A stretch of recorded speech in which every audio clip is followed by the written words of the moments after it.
ನಮಸ್ಕಾರ ಕನ್ನಡದ ಕಣ್ಮಣಿಗೆ ಮತ್ತೊಂದು ವಿಡಿಯೋಗೆ ಸ್ವಾಗತ. ನಾವು ಇವತ್ತು ಹೋಗ್ತಾ ಇರುವಂತಹ ಈ ದೇವಸ್ಥಾನ ಯಾವುದಪ್ಪ ಅಂತಂದರೆ ನೋಡಿ ಮುಂದೆ ಇದು ಭೀಮಾ ನದಿ.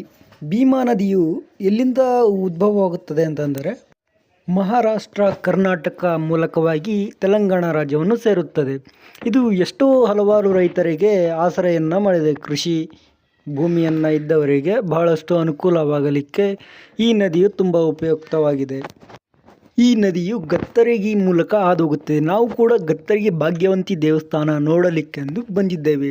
ಬನ್ನಿ ಹೇಗಿದೆ ಅಂತ ನಿಮಗೆ ತೋರಿಸ್ತೇನೆ. ನೋಡಿ ಸ್ನೇಹಿತರೆ, ಇದು ಭಾಗ್ಯವಂತಿ ದೇವಸ್ಥಾನದ ಮುಂಭಾಗ. ಈ ದೇವಸ್ಥಾನದಲ್ಲಿ ಬಹಳ ಪವಾಡಗಳು ಆಗಿದ್ದಾವೆ. ಹಾಗೆ ಇಲ್ಲಿ ಒಂದು ಸಿನಿಮಾ ಕೂಡ ಚಿತ್ರೀಕರಿಸಲಾಗಿದೆ, ಶಿವರಾಜ್ ಕುಮಾರ್ ಅವರದ್ದು.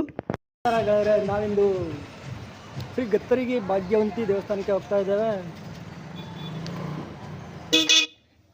ಈ ದೇವಸ್ಥಾನ ಎಲ್ಲಿ ಬರುತ್ತದೆ ಅಂತಂದರೆ ಗುಲ್ಬರ್ಗ ಜಿಲ್ಲೆ ಅಫ್ಜಲ್ಪುರ ತಾಲೂಕಿನ ಗತ್ತರಗ ಎಂಬ ಗ್ರಾಮದಲ್ಲಿ ಬರುತ್ತದೆ. ಈ ಗತ್ತರಗಿ ಭಾಗ್ಯವಂತಿ ದೇವಸ್ಥಾನವು ನೋಡಲಿಕ್ಕೆ ತುಂಬ ಸುಂದರವಾಗಿದೆ.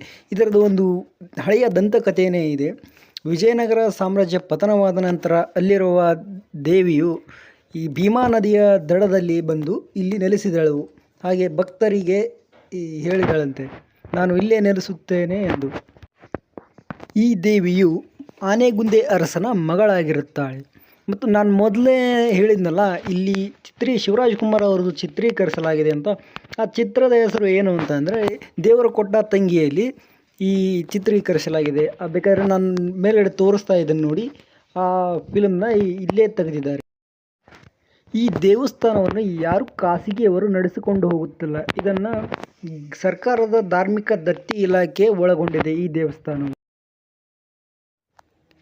ಈ ದೇವಸ್ಥಾನದ ಬಗ್ಗೆ ವಿಶೇಷವಾಗಿ ಹೇಳಬೇಕೆಂದರೆ ಒಂದು 14-15 ವರ್ಷಗಳ ಹಿಂದೆ ಒಂದು ವಿಶಿಷ್ಟವಾದ ಆಚರಣೆಯಲ್ಲಿತ್ತು. ಅಂದರೆ ಇದು ಸಿಡಿ ಅಂತ ಕರೀತಾರೆ. ಅಂದರೆ ಒಂದು ದೊಡ್ಡ ಎತ್ತಿನ ಬಂಡೆಯಲ್ಲಿ ದೊಡ್ಡದಾದ ಕಂಬಕ್ಕೆ ಕೊಂಡಿಯನ್ನು ಕಟ್ಟಿರುತ್ತಾರೆ. ಆ ಕೊಂಡಿಯನ್ನು ಮನುಷ್ಯರ ಬೆನ್ನ ಹಿಂದೆ ಹಾಕಿಕೊಂಡು ಪಾದಗಟ್ಟೆ ಅಂತ ಇರುತ್ತದೆ, ಆ ಪಾದಗಟ್ಟೆವರೆಗೂ ತಳ್ಳಿಕೊಂಡು ಬಂಡೆಯನ್ನು ಹೋಗುತ್ತಿದ್ದರು.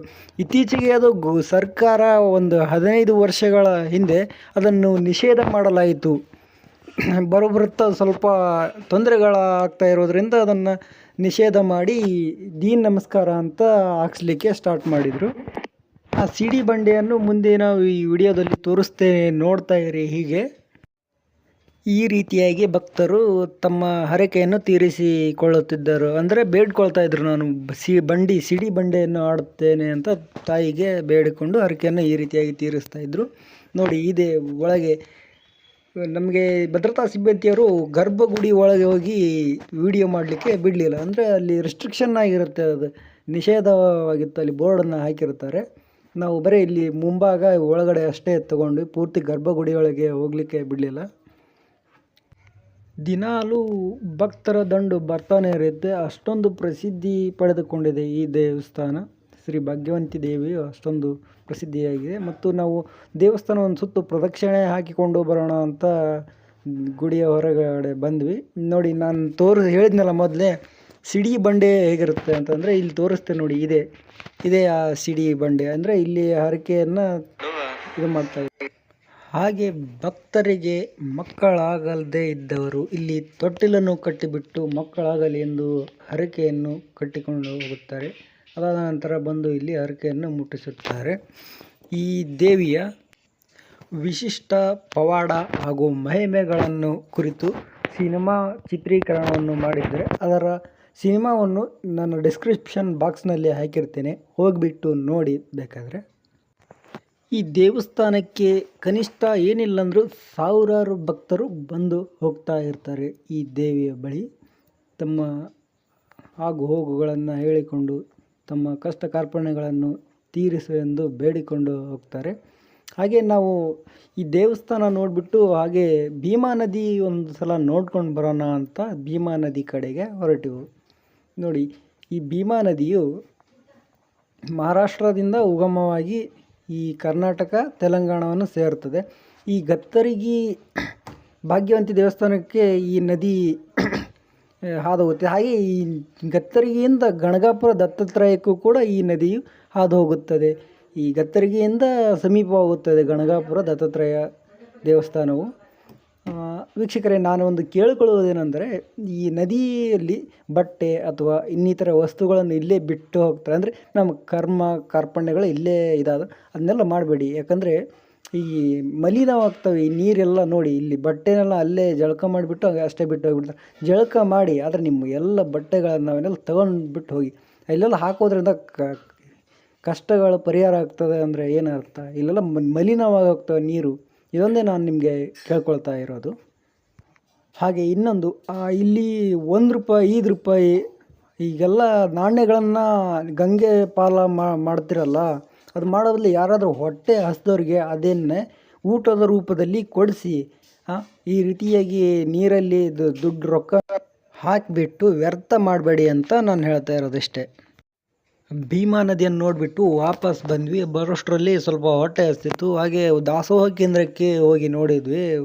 ಊಟ ಇನ್ನೂ ಸ್ಟಾರ್ಟ್ ಆಗಿದ್ದಿಲ್ಲ.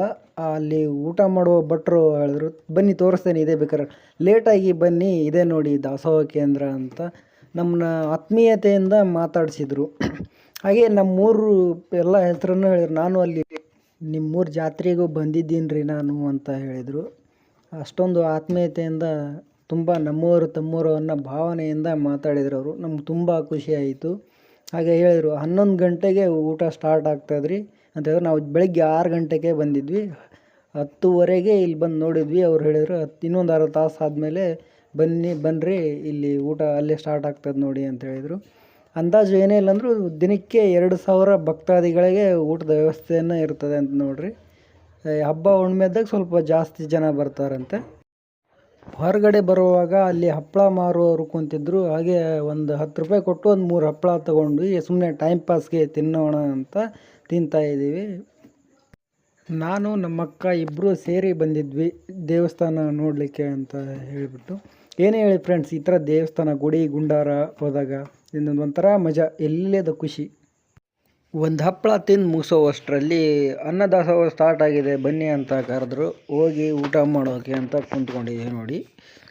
ನಾವು ಹೊರಗಡೆ ಹಪ್ಪಳ ತಂದಿದ್ವಲ್ಲ, 2 ಹಪ್ಪಳ ಹಾಗೆ ಉಳಿಸಿದ್ವಿ. ಅದನ್ನು ಊಟದಲ್ಲಿ ತಿಂತಾಯಿದ್ದೀವಿ ನೋಡಿ. ಇಲ್ಲಿ ಇವಾಗ ತಾನೇ ಸ್ಟಾರ್ಟ್ ಆಗಿದೆ, ಭಕ್ತರು ಕಡಿಮೆ ಇದ್ದಾರೆ. ಬರ್ತಾ ಇದು ರಾತ್ರಿ 9 ಗಂಟೆವರೆಗೂ ಚಾಲೂ ಇರುತ್ತಂತೆ ನೋಡಿ ಅನ್ನದಾಸೋಹ. ಅಲ್ಲಿವರೆಗೂ ಊಟ ಎಲ್ಲರೂ ಊಟ ಮಾಡ್ಕೊಂಡು ಹೋಗ್ತಾನೆ ಇರ್ತಾರೆ. ಇನ್ನೂ ಬರ್ತಾ ಇದ್ದಾರೆ ನೋಡಿ ಜನಗಳು. ಹಾಗೆ ನಾವು ಊಟ ಮಾಡಿಬಿಟ್ಟು ವಾಪಸ್ ನಮ್ಮೂರಿಗೆ ಹೋಗ್ತಾ ಇದ್ದೇವೆ ನೋಡಿ. ಇದಿಷ್ಟು ನಮ್ಮ ಭಾಗ್ಯವಂತಿ ವಿಡಿಯೋ ದರ್ಶನ ಮಾಡಿದ್ದು. ಈ ವಿಡಿಯೋ ನಿಮಗೆ ಇಷ್ಟವಾದರೆ ಲೈಕ್ ಮಾಡಿ, ಶೇರ್ ಮಾಡಿ, ಕಮೆಂಟ್ ಮಾಡಿ. ಹಾಗೆ ನಮ್ಮ ವಿಡಿಯೋಗಳನ್ನು ಪ್ರೋತ್ಸಾಹಿಸಿ ಅಂತ ಹೇಳ್ತಾ ಮುಂದಿನ ವಿಡಿಯೋದಲ್ಲಿ ಸಿಗೋಣ ಸ್ನೇಹಿತರೆ. ಧನ್ಯವಾದಗಳು.